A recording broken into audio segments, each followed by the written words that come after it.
Hey there, real estate moguls. Welcome back to the Real Drew Haynes channel. I'm your host, Drew Haynes. Today we're going to be diving into a topic that's real essential for real estate investing, which is DTI. DTI stands for debt to income ratio. In this video, I'm going to break down what DTI means, how it works, and most importantly, I'm going to share some valuable tips on how to improve your DTI for better real estate investing opportunities. So let's get started. Alright folks, before we jump into the nitty gritty, let's establish a clear understanding what DTI actually means in the world of real estate investing. The debt to income ratio, or DTI, in the realm of real estate investing is a financial metric used by lenders to assess an individual or borrower's financial health and ability to manage additional debt. When it comes to lenders, this is a real crucial factor that they use to determine how much you're able to borrow as far as additional debt for real estate investing. So DTI is normally expressed using a percentage. It's calculated by dividing your total debt payments into your monthly gross income. So now that we know what DTI stands for, let's say you have a monthly gross income of $5,000 and your monthly payment obligations like credit cards, car loans, any personal debt that you have as far as personal loans breaks down to $1,500.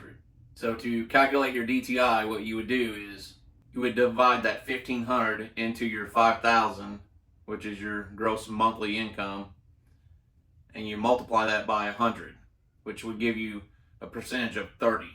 So your DTI would be actually 30% in that scenario. Most lenders have a certain threshold that they go by when it comes to the DTI. A lot of them are around the 45 to 50% range. That would mean your total debt payments, including your potential mortgage payment, should not actually exceed that 45 to 50%, where their threshold is, of your gross monthly income. If your DTI is higher than what their threshold is, a lot of times to them that indicates you're more of a riskier client for them, and lenders might hesitate to offer you financing. You may end up paying a couple more percentage points. Say their threshold is 45% and you're at 46, 47%. They might still loan it to you if you got good credit and you do have a good income coming in. But instead of getting, say, 5% on your mortgage, they might give you 6%. So your DTI is going to cost you money the higher it is if it don't kick you out of getting any financing. So that's why DTI is very important in the real estate investing world. That's why we're going over it. So why does DTI really matter that much in the real estate investing world? That's kind of why, is your potential to get a loan and then what you are going to get offered on that loan. A healthy DTI is a good indicator that you're a stable investor or a stable client for them, and that you're capable of taking on more debt, especially real estate debt, with them. A lower DTI shows a lender that you have a good understanding of how to manage your debt as far as what your income is and your other financial commitments, which increases your chances of getting more favorable loans and interest rates. So now let's get to the juicy part. How do you improve your DTI so that you have better real estate investing opportunities? So the first thing you could do is pay down existing debt. Start by paying down existing debt aggressively, like your credit cards and personal loans if you have them. Once you get these debts paid off, this reduces your DTI because you canceled out a financial obligation of a payment that you have every month. And you still have the same income. So the second thing you could do if paying down your debt is too far out of reach right now, I know some people got really high credit card debt. That's a lot of Americans nowadays. If you can't pay off your credit card debt because, say, you got $50,000 and there ain't no way of paying it off anytime soon, your next option is to make more money. That would be easier than paying off your other debt. Consider ways to bring in extra income, like a side hustle or picking up a part-time job for right now, or investing in income-producing assets like rental properties. Higher income will automatically reduce your DTI. Third option, I would say it'd be reducing your spending. You could trim unnecessary expenses like going by Starbucks every day and buying them $10 coffees or where the hell they are now. Who knows how much they are, but if you spent $10 a day and you do it every day, and I know people that do it every single day, that's $70 a week. That breaks down to $280 a month. That's something that you could cut out that you don't have to have. Pay that on to, you can pay off the quickest to free up some of your debt obligations. That'll raise your DTI. Fifth option would be downsize or consolidate. If feasible, consider downsizing your living arrangement or consolidating some of your debts to reduce your monthly payment. It might make sense for you to refinance some of your debts that you have just to push it out a few more years, even if you had to go up a percentage or something, 1 or 2% on your actual interest rate, but you put it out a couple more years.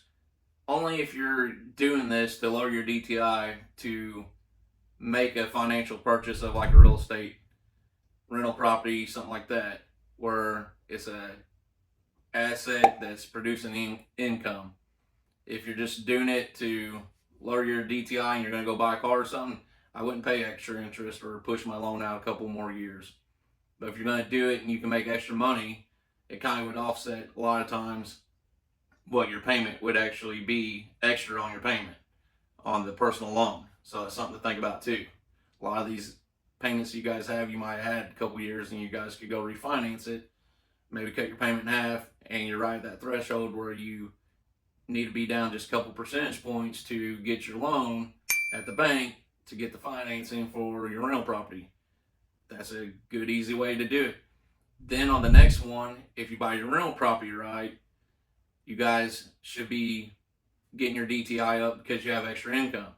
If you guys have a yearly payment of $10,000 on a rental property and it has $10,000 a month or $10,000 a year coming in, then a lot of times these lenders, something else you need to think about, these lenders will only give you $8,000 of it. They'll go by 80% of what your income is off the rental property because they're figuring in vacancies. They know it's not going to be rented 100% of the time. So when you're looking at buying these income producing assets, you guys need to keep that in mind. You should never buy anything that just breaks even anyways. But if you're buying something and it just barely makes you any money, then a lot of times they're going to take 20% of that off for vacancies. So that might actually lower your DTI if you didn't buy it right. That's why these numbers all matter. All this stuff matters in the whole big picture. So the sixth thing you could do is delay new debt. Hold off on taking new debt, such as a car loan or a personal loan. I wouldn't take out an extra personal loan. I know we talked about just refinancing a personal loan, but I wouldn't take out any extra personal loans to maybe finance the down payment or something like that. You guys need to be saving. I wouldn't be buying anything at all right now. If you guys are really wanting to do real estate investing, I wouldn't be buying anything at all but rental properties. I'll cut out all extra spending. If you guys really want to do this and you guys are serious about doing it and you guys want to make a lot of money doing it, you guys need to really reduce your spending every day and try to figure out ways to bring in extra income while you're getting this thing going, taking on a part-time job. I mean, if it was easy, everybody would do it. But if you guys are willing to work hard, work a little extra hours, take on a part-time job, quit going out on Friday night, Saturday night. If you guys can do this for just a couple years and every extra dollar you have, you sink into real estate, you guys literally can make millions of dollars. It's easy to do this, but you have to hustle. You guys have to be persistent and have to be disciplined. That's pretty much all it takes to win this real estate game. If you guys can do that, you guys got it. So DTI is a very important part of this. That's why I want to go over it. Make sure that your DTI is good. Call the lender, call 3 or 4 lenders. Not every lender is the same, but get your DTI where it needs to be. While you're getting your DTI down or you're getting your income up to get your DTI down, keep watching these videos. Knowledge is everything. You guys can always be learning while you're working on your credit or working on your DTI. I have people ask me all the time, how do I get started? I don't have credit, I don't have this. Start taking in information while you work on that. If there's something that's holding you up, start taking in information. So that's kind of my key points today. I just want to go over DTI with you guys. As always, hit the like and subscribe button, please. Put comments down below. What's holding you guys up? What's your hold up right now? What's stopping you guys from investing in real estate? What's stopping you guys from growing your portfolio if you're already investing in real estate? Put these comments down here so I can help you guys out. As always, guys, get out there and make it happen.